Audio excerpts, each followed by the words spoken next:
Increase in daily coronavirus cases to more than 88,000. All that coming after a dip in late summer. America has also just set a one-week record for new cases. Adriana Diaz is in Chicago, where there is no indoor service in bars and restaurants starting today. Adriana, good morning.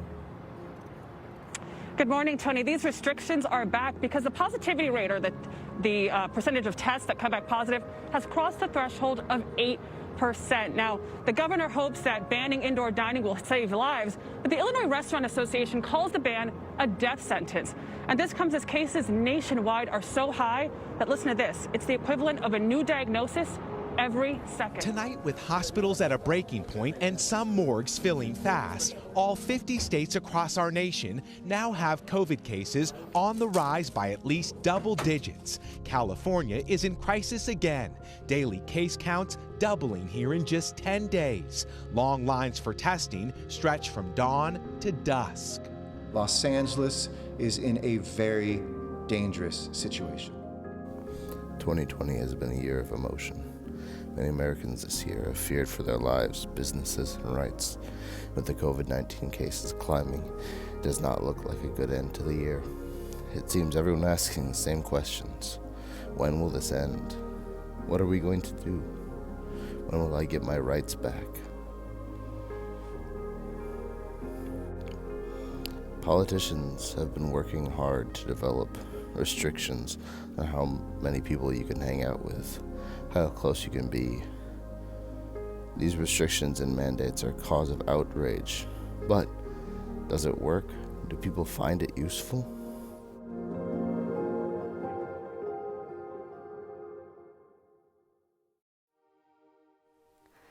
I have no issues wearing a mask and have yet to discover a valid explanation for a person to blatantly ignore the mask mandate we have set in place for our safety.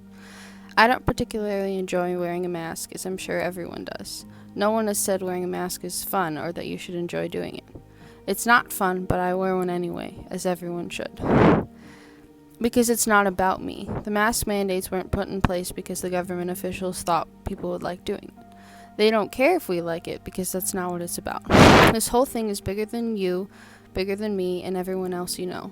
The whole world is affected by it. I know if I were to get COVID, more than likely I would be fine.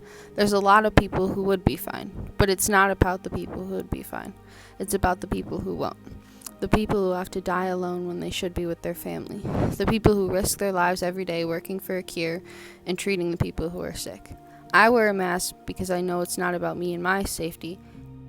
It's about people that I've never met and won't ever meet, because we need the world to return to normal. Every one of those nearly 2 million people have died so far were mothers and fathers, brothers and sisters, sons and daughters, friends and co-workers. That's 2 million people whose lives have been mourned. I don't know any of those 2 million people, and I don't want anyone I know to join the list of countless lives that have been lost unnecessarily. I don't want to be selfish, because if you really can't put a piece of fabric over your mouth and nose for a short period of time, you're being selfish.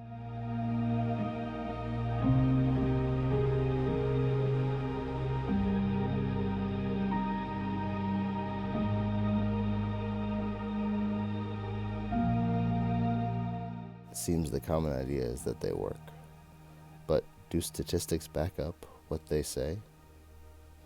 You can see that masks are not 100% effective, but they do seem to help restrict the spread of this virus. It seems in order to be safe, you should wear a mask, stand 6 feet apart, and try not to go out. Although they don't work perfectly, they are a huge help in preventing the spread of this virus.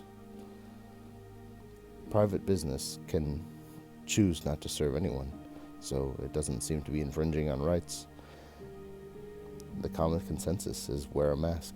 Wear a mask whenever your state and local authorities say it's appropriate. Everyone needs to wear a mask in public, period. Wear a mask. Until we get a vaccine, put on the mask. It's not complicated.